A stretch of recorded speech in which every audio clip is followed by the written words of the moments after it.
I wanted to get back into competitive rifle shooting, and I know you do too, so let's talk about what happened when I came back to it. Hi guys, Travis here from ultimatereloader.com. I'm here with Gavin is his name. That's right, you guys know him. You know Gavin. So we're talking about my journey back into PRS shooting and how I've been away from it for quite a while, and I'm jumping back in with both feet, and it was awesome. I can tell you, don't wait till you have the right rifle, the right gear, everything's dialed in. Just go do it, because it's like so much fun, and I really enjoyed it. Was it hard? Yes. Did I learn some things? Yes. Was there some bad situations where I didn't do so well? Yes.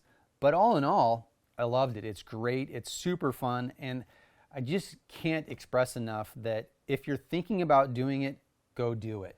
Yeah, it's hard to encapsulate the energy that you're going to feel preparing for, participating in, and after a match. Yeah. I mean, it is intense. I think the biggest word I would use for it is motivating. Yeah, it's very motivating. You know, we put a lot of time and energy into, you know, getting to that level to shoot at that, to dive into it, to take that step, you know, all the preparation for doping out your rifle, and it's all so worth it. And I really want to encourage anybody, if you're thinking about it at all, go do it. You get to meet great people. I got to meet some people that I've known from years back, and they're still there shooting, and they're just super great people, and a lot of new people, and everybody is all in the same mindset, and it's all just a really good community of people. And getting ready for a match is difficult if you haven't shot a match recently, right? It's kind of like getting ready for your first match. You know you need to be proficient with your rifle. You know you need to have a good load worked out. You know you need to confirm your dope. I like to do it at 600 and 1,000 after I've gotten my 100-yard sight in. But it's really not until you go to the match and you shoot those stages when it becomes crystal clear what it is that you're going to need to do. So, I've only shot a handful of matches, and I've learned a tremendous amount at each. I'm hoping to do some matches this year, but the people that are winning matches are people that are shooting upwards of 20 to 30 matches a year, right?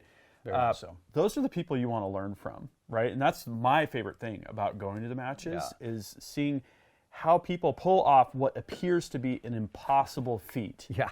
Shooting off of a wobbly, T-post stand. T-post that we did. And hitting targets at 600 or 800 yards, and it's like, how is that even possible with this mirage and with this wind? Well, it's because they're doing it all the time. Yeah, a lot of practice. And you did quite a bit of practicing nonetheless. You've got that dry fire system. You've got a lot of different things you've been able to do, including some live fire shooting here. Why don't you give us a quick breakdown of what you did before the match? Okay. So a lot of what I do in the mornings is I have a dry fire set up in the basement downstairs. I do some dry fire, and I just have tried experimenting with multiple positions, getting comfortable behind the gun, getting the rifle set up properly. So in this match, which we're going to go over here in a little bit, we'll get some of the takeaways that I got of what I need to do on changing that training regimen. So for that training, you need a couple things, right? You need your target simulator, and you need a close focusing adapter, because most scopes won't focus closer than about 25 or 50 yards, whatever it is it happens to be. And which products were you using for that? I've got the DFAT system and the IDTS system, so I've got both different systems. Which is insanely cool. If you look at Travis's recent bipod height video, we have some trigger cam footage. It literally looks like you're at a match. It looks like the real deal. It puts you in the mindset. It enables you to practice shooting off of barricades or whatever. I'm excited to give that system a try myself. DFAT's got some stuff online. MDT has some things online that you can look on their website for pulling up, like courses of fire type thing. And then the IDTS system that we have is just super, super useful. I can't say enough how important dry fire is. The people that are at the top level shooters are dry firing a lot of times. This is crazy. They're dry firing 100 dry fires to every one live round that they shoot. I totally believe it. And you can see it in them. And these guys are just doing it all the time, daily. There's plenty of people who are like doing 0 rounds for multiple weeks, or just dry firing, and they're going to a match, checking the 0 on the rifle, and they're going and placing in the top 10. Yeah. Lots. That is pretty amazing. So definitely the prep work is important. Next, we're going to talk about this awesome venue. So the match was a Northwest match. It was outside of Prosser, Washington, and it was at the Lead Farm. It's on the Munn family farm, and it's run by Spencer Munn. So Spencer's quite a good shooter himself. He's shot in plenty of matches, and they just developed this venue where there is a massive amount of targets. Like 5 or 10? Oh no, we're talking like hundreds. But they That sounds awesome. They're the way they set the matchup, like there's all these, when I first got there, I was like, whoa, there's all these, because I've never been there before. There's all these targets everywhere. And I was like, oh man, well, how do I know which one? And then it's like, as soon as you pick up a pair of binoculars, you're like, well, I'm on stage, say 3. So you pick up a pair of binoculars and you're like, oh, what are my targets? I'm supposed to be looking for a lot of, and you pick up your binoculars and you're like, oh, they've taken these signs. And so here's 3A and 3B and 3C targets. And they're out there, these big squares, and they're not far from the target. So it's very apparent what your targets are that you're supposed to shoot with this massive sea of targets out there. So kudos to the Munn family for setting this up really, really well. It ran super smoothly. Everybody's right there. Provided us with an awesome lunch. Thank you very much. We had this chili, chicken chili. It was just like, oh, so good.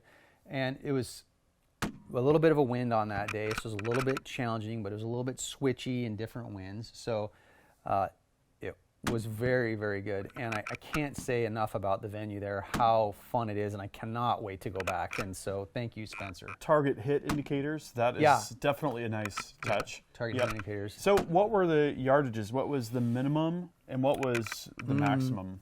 I think the minimum we did was like 100 or 125-ish or something like that, and the max was just over 1,300 yards, which I impacted. Nice. Dasher to the rescue. Yeah. On that note, next we're going to talk about the rifle and gear.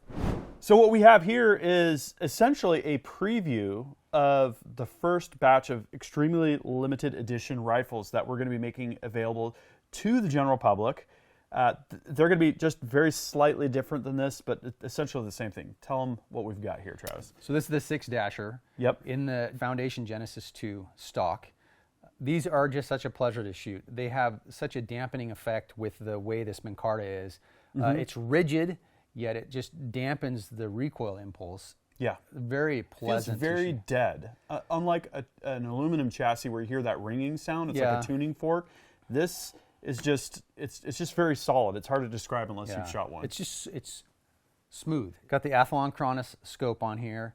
Running the 6 Dasher. We're running the Hornady 109s, pushing by the Varget powder and the Alpha Brass. Hawkins Precision, bottom metal, Bat TR action, benchmark barrel on this particular example. Really, really good stuff. MDT Skypod. Very advantageous to have one of these for a PRS match, I can say. Yeah, I'm going to be getting one of these for sure. So this thing is just a pleasure to shoot. Very accurate. And like we said, even this little bullet's reaching out to 1,300 yards just fine. Bucks the wind really well. Gets a good signature impact, so you can read that. And then the overall weight of this thing, I don't have any extra weights on this at all, but with the recoil on this, with the brake, you can still see your impacts really well, even at close distances when they're happening quickly. Off of a barricade or other strange positional shooting, that's a huge advantage to not have the rifle bucking around like a bucking Bronco.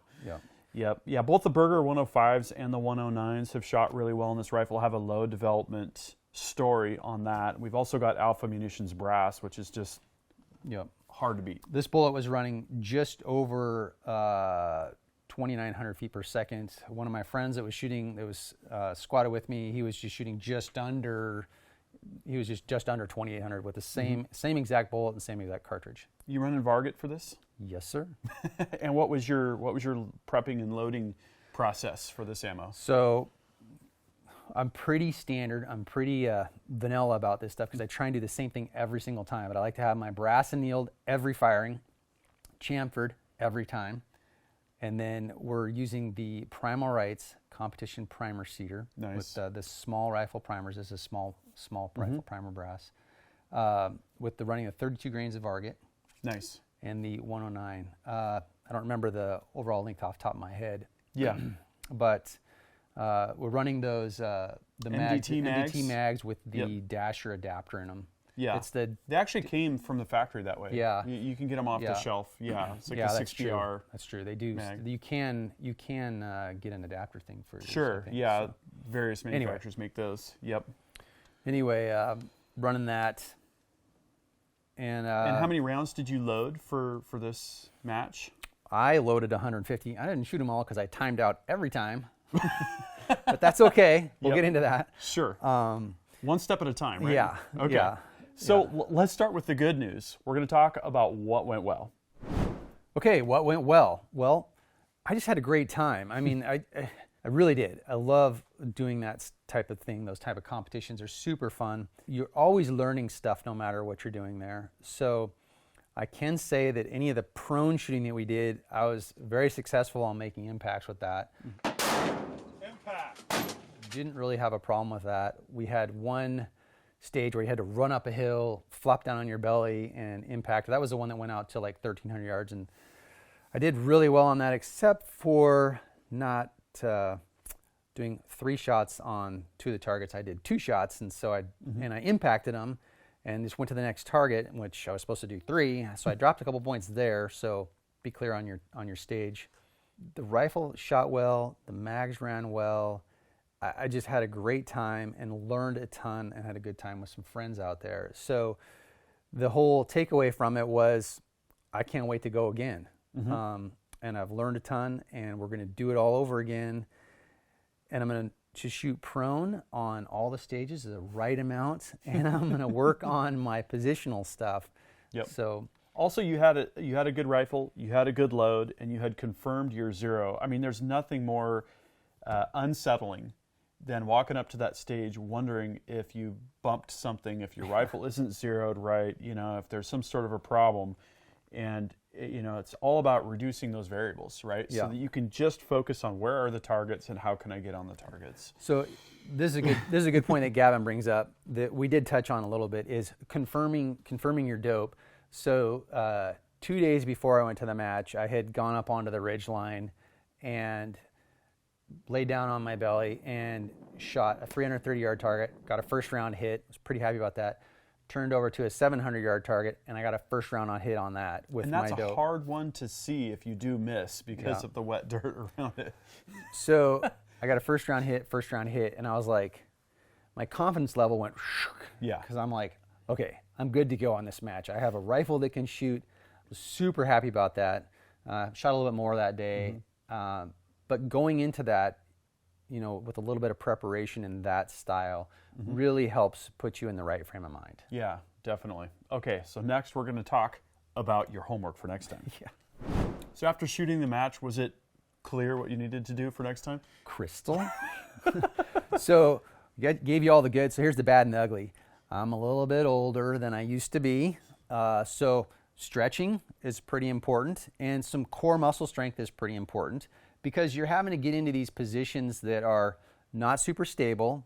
And I'm relying on, if you see some of these pictures we had, I'm relying on a rear bag to kind of help get into position and kind of bolster my body a little bit.